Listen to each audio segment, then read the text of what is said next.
Hello everyone, it's Nina and welcome back to my channel. Today we are going to be doing probably one of my favorite videos to film for the entire year. In this video, I'm going to be picking out my 2024 TBR. I'm going to be picking out 24 books that I plan to read in the upcoming year.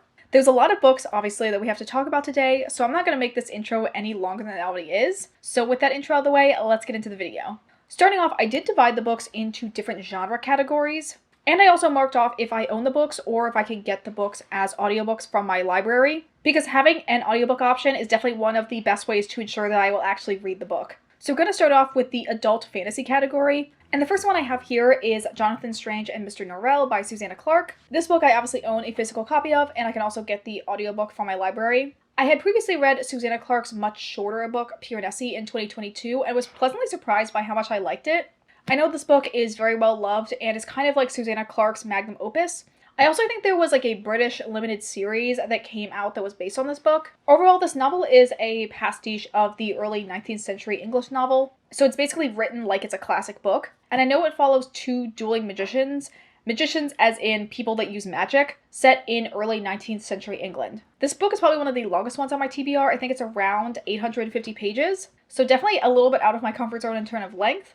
But this book is also broken up into sort of three distinct parts, so I've often seen sets where they actually make it as three distinct volumes of the book, as opposed to just being bound in one large book. So I think if I read it with that mindset, like it's more so I'm reading 3 books in a series, it'll make the task seem a little less daunting. The next book I have for my TBR is Queen of the Damned by Anne Rice. This book I don't own a physical copy of, but I can get the audiobook. This book is a carryover from my 2023 TBR. I had previously wanted to read both The Vampire Lestat and Queen of the Damned in 2023, but I only got to The Vampire Lestat. I read that from October to December and really enjoyed it. I ended up loving it so much more the second time reading it, and I'm now very excited to continue reading more of the series. I've been not so patiently waiting for the second season of the Interview with the Vampire TV show to come out, and also from reading The Vampire Lestat, I'm in the mood to watch the 1994 movie, as well as the very bad Queen of the Damned adaptation from the early 2000s. So I feel like while I still have so much momentum for reading The Vampire Lestat, I should definitely pick up the next book in the series. Since this is like the third book in a series, it's a little bit hard to talk about what it's about, but basically the Vampire Chronicles overall primarily follow a vampire named Lestat. Queen of the Damned is set in the 1980s, which is the present day when the book came out, and it's basically about this extremely powerful vampire queen coming out of hibernation and wreaking havoc on the world. Now I'm going to move into a different category, which is adult sci-fi. This is definitely a category I'm not used to having, but it was definitely spurred on from my interest in the Locked Tomb series, so I plan to read the next book in the series, the ninth, in 2024. I had the first book in the series on my 2023 TBR and loved it, and I immediately then went and read the second one. And there's a strong possibility that the fourth and final book in the series is going to come out sometime this year, so I want to read Nona in preparation for then. These are sci-fantasy hybrids that roughly follow different members of the Ninth House, which is one of these series of planets in a big intergalactic empire. The series starts out just kind of setting up concepts of how the world works, and has slowly been feeding information both about this rebel group that is trying to overthrow the Emperor, as well as these big, like, cosmic eldritch horrors that are coming to get everyone. The series, it's fun, it's dramatic, it's confusing, but in a very intentional way, so that when things finally, like, click for you, you're like, holy crap, this is so smart. I'm really excited to see where the series goes. I'm really excited to read this book to finally get caught up, so I can kind of participate in all of like, the fandom activities that happened in regards to this last book. The other adult sci-fi that I have is Never Let Me Go by Kazuo Ishiguro. This book was also on my 2023 TBR, but I just didn't get to it. I decided to read this book initially because I had read Clara and the Sun by Kazuo Ishiguro, and I really enjoyed that book. So I figured my best bet to enjoy another one of his books was to read his other sci-fi. This is basically a sci-fi dystopian where groups of people are raised for the sole purpose of being organ donors. I don't know if it's like they're genetically modified so they have like extra organs, or if it's more like they're being like bred to die, that as soon as someone needs an organ from them, they're basically on the chopping block to be killed. But it's basically a love triangle about 3 young adults that are at a school for these organ donor people. I think there's also a movie adaptation with Keira Knightley that I probably should see as well. Okay, next category I'm going to talk about kind of all together. They're kind of all part of a niche category that I realize that I'm a big fan of, and that is adult queer historical romance. I basically compiled a list of a bunch of other ones in the subgenre that I thought I'd be interested in, and I'm planning to read as many of them as I can in the next year to kind of solidify how much this niche genre really appeals to me. The first 2 in this list are the next 2 books in the A Charm of Magpies series by KJ Charles. So that is A Case of Possession and Flight of Magpies. I read the first book in 2023 and really loved it. These books follow the same couple that is like established in the first book, so you have to read them in sequential order. The first book primarily followed our main character, Lord Crane, who was coming back to just kind of deal with his shitty dad's estate, but ends up getting inflicted with a curse. And to get rid of this curse, he hires a magician, Stephen Day, to help heal him. And as part of that, they decide to track down who could possibly want Crane dead, and through their interactions end up falling for each other. It's honestly so good. It's super well written with really funny banter. I really like all of the characters. Moving on to other books that are in this subgenre, we have A Ruthless Lady's Guide to Wizardry by C.M. Wagner. I think this one is about a witch who is hired to be a bodyguard for a young woman who's trying to debut in society. And I think this is a lesbian romance between those two, or between the main witch bodyguard and another one of the bodyguards. Another book in this category is Mortal Follies by Alexis Hall. This one kind of has a recurring trope I've seen in the genre, where one character from high society will get inflicted with a curse, and then they have to seek out this other individual who's usually from a lower class that has magical abilities to help them. And that's what basically this one is. I think it's also set in the Regency period, where a young woman is trying to debut, but she gets inflicted with a curse that's turning her into a social pariah, so she has to seek out this like curmudgeon-y witch to help heal her, and they end up having a romance together. It looks really cute. I've been very interested in checking out one of Alexis Hall's books, so I think this is probably a good place to start, and the one that I would like the most. The next one on this list is Spellbound by Ali Theron. This one is a little bit different in terms of time period and setting compared to the other ones on the list. This one, I believe, is set in 1920s New York, and has something to do with like a secret society and like a keeper of magical artifacts. And I believe this one is an MM romance. And the last one for this subcategory, we have A Power Unbound by Freya Marsk. This is the last book in the Last Binding trilogy, and this is a MM romance between Lord Hawthorne, as well as this other character, Alan, who we meet in the second book. I'm super excited to read this one. I really like the first book in the series and was kind of like middle of the road for the second one in the series, but Lord Hawthorne is my favorite character from all the other books, so I'm super excited for him to have his own romance and to just kind of wrap up the overarching plot, which I think is very interesting as well. Now let's move on to YA fantasy. The first one in this list is Dark Rise by C.S. Pacat. This book I don't own a physical copy of, but I do own the audiobook for it. This is C.S. Pacat's young adult fantasy series. I had previously read the Captive Prince series by C.S. Pacat and really enjoyed it. To be honest, I don't know a ton about what this book is about. I saw a review on Goodreads that said it has kind of Lord of the Rings vibes, and that there's this Dark Lord that a group of people are working to stop coming back into power. I think there's also like a One Ring situation of this like artifact that the main character has. But I do believe it also takes place in Victorian England, which honestly is kind of like the best of both worlds for me. I believe the sequel for this came out in 2023, and overall I trust Pacat's writing from reading her other series to know that this at least will be entertaining. I also do believe that the audiobook is narrated by Christian Coulson, who is the audiobook narrator for the Gentleman's Guide series, and I love him as an audiobook narrator, so I'm super excited to see what his portrayal of these characters is like. Next book on this list is Wisteria by Adeline Grace. This is the last book in the Belladonna series, and this one is not out yet. It is coming out in August of 2024, so it'll be a little while until I get a chance to read it. If you had told me a year ago I would be apprehensive to put this book on my list, I would be very shocked. But a combination of things have made me a little bit less excited to read this as I was previously. I definitely still want to because I want to finish the series, and I do like a lot of the characters, but I wasn't a huge fan of the second book in the series, Foxglove. And I recently saw from Adeline Grace's Instagram stories that Signa, who is the main character of Belladonna, is not going to be a POV character for this book. And I kind of want more of her storyline. She's definitely the one I'm most interested of, so the fact that it's kind of fully pivoting to be about Blythe is a little bit annoying for me. At the same time, I do like Blythe as a secondary character, so I would like to see like the culmination of her story. But it is a little bit annoying that like the main character that I really signed up for when I started the series is not going to be the main character going forward. Anyway, all that being said, I still am excited to read the last book in the series. I'm still going to buy it, and I'm going to get the Barnes & Noble exclusive edition, so it will match the other ones that I already own. The next third book in the series that I'm planning on reading is Finale by Stephanie Garber. This is the last book in the Caraval series. I originally wanted to read this in December of 2023, but just kind of ran out of time. I don't own this book, but I am going to be able to get the audiobook from my library. I honestly could not tell you the plot of this series. The Caraval series basically overarchingly follow these two sisters, Scarlet and Donatella, who in the first book are invited to this magical game called Caraval. Things have progressed a lot since then. I believe this last book is dual POV of both Scarlet and Donatella, whereas the first book was just Scarlet and the second book was just Donatella. I've heard mixed things about this last book in the series. A lot of people kind of think that Stephanie Garber kind of fails at sticking the landing at the end of all of her series, which at least for me, after reading the last book in Once Upon a Broken Heart and being let down by that one, I kind of have middle of the road hopes for this one. Because I do think regardless of what the actual content of the books is, I do really like Stephanie Garber's writing style, so I think I will at least have a fun time reading this book. The next book I wanted to talk about is The Queen of Nothing by Holly Black. This is the last book in the Folk of the Air series. I also had hoped to read this in December of 2023 and ran out of time.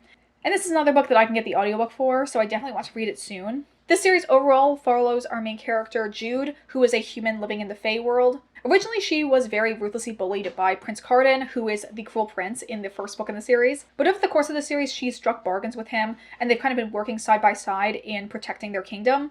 At the end of the second book in the series, there's kind of a huge betrayal that Jude faces from Cardan. And I think this last book's mostly about her finding herself and like reclaiming her power. I really like Jude as a main character. I feel like as amongst so many other like cookie cutter female main characters in YA fantasy books, she really stands out for her personality. And I do overall really enjoy Holly Black's writing style, so I'm excited to see what this last book in the series holds. The next book I wanted to talk about is Clariel by Garth Nix. This book is the fourth book in the Old Kingdom series, but it's also technically a prequel because it's set like several hundred years before the start of the original series. And is kind of backstory for a character that we meet in the second and third books.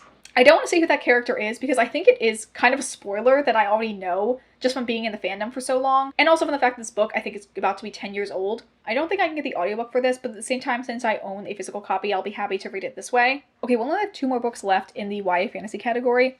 The next one is The Alchemy of Moonlight by David Ferraro. I don't know this book yet, but I will get it soon because I got it through Dazzling Bookish Shop as one of their special editions. And I feel like I'm kind of unrationally excited for this book. This book is a Mysteries of Adolfo retelling, but it's also a queer gothic romance with werewolves. I don't know, this seems like another book that's a perfect combination of a bunch of things I like. Okay, the last book I have in the young adult fantasy category is Infinity Alchemist by Kaysen Callender. This book I have a e-arc for, so I'm definitely going to be reading it very soon. My goal is to have it done by the end of January because it comes out on February 6th. And this is another book that's a perfect niche combination of all of my interests. And this book is a queer poly-trans fantasy romance with a dark academia setting.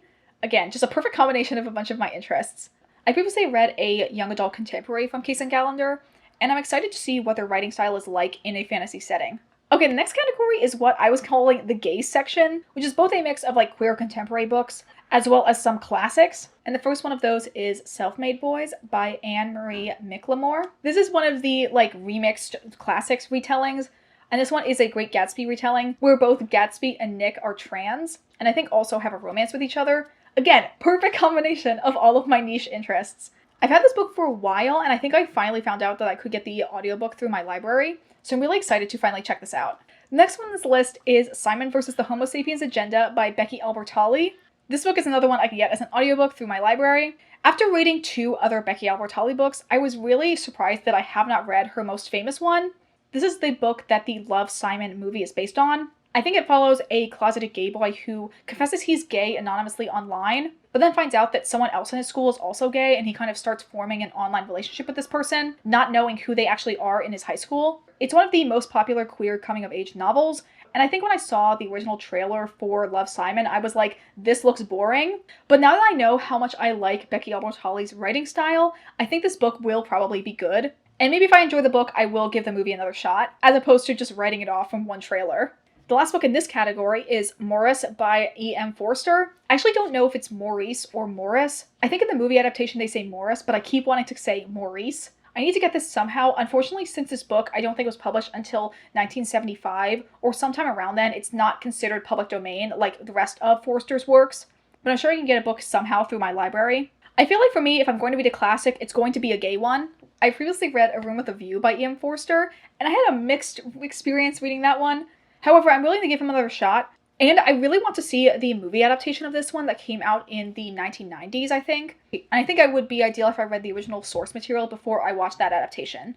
Okay, we're down to the last 4 books, which is kind of a very miscellaneous category. The first one on this list is the only nonfiction, and that is They Can't Kill Us Until They Kill Us by Hanif Abdurraqib. This is kind of like a combination memoir series of essays that focus on a bunch of different musical acts. I think I got a sample of this as an ebook, and I read the introduction as well as the first essay, and I was so blown away by Hanif Abdurraqib's writing style. Seriously, like, it was basically at the point where every other line I wanted to highlight or mark down in some way what I thought about his writing. And from that, I knew it was obvious I was going to buy a copy of this. I've also heard that he has a pretty long essay in here that focuses on Fall Out Boy, that's apparently really beautiful and moving and makes a lot of people cry. And I feel like I'm also primed now from my experience with Fall Out Boy to also want to cry at it. So I'm super excited to read that as well as the rest of the essays he has in this collection. Okay, the next book on this list is Salt Slow by Julia Armfield. This is a series of short stories that it says on the back blends elements of horror, science fiction, mythology, and feminism. I read Julia Armfield's debut novel, Our Wives Under the Sea, in 2022, and I really enjoyed that work, so I'm super excited to see what her original published work of short stories is like. Okay, the next book on this list is A Dowry of Blood by S.T. Gibson. I guess I could have possibly put this in the fantasy category. This book is here because I've heard like nothing but good things about this book since it came out. It's been on multiple of my favorite booktubers, like favorite books of all time lists. And it is a book I think that organically got a lot of hype just from being good on its own. It was originally indie published with this really beautiful cover and then was picked up by a traditional publisher. And since then, S.T. Gibson has been working on other books, 2 of which are coming out in 2024. So I definitely want to read her original published work before I read any of her new releases. This book follows one of Dracula's brides who is writing a letter to him, basically chronicling their entire relationship together.